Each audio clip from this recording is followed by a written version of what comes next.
Visakha hook, ఆంధ్రుల హక్కు అనే నినాదంతో 32 మంది బలిదానాల తర్వాత అప్పటి ఉమ్మడి ఆంధ్రప్రదేశ్‌గా ఉన్నటువంటి ఉమ్మడి ఆంధ్రప్రదేశ్‌లో విశాఖపట్నం దగ్గర వైజాగ్ స్టీల్ ప్లాంట్ రావడం జరిగింది.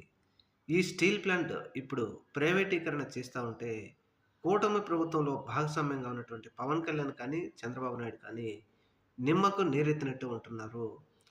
రాబోయే రోజుల్లో జగన్మోహన్ రెడ్డి గారితో కలిసి ఉద్యమం చేపట్టబోతున్నామంటూ బొత్స సత్యనారాయణ సంచలనమైన వ్యాఖ్యలు చేశారు.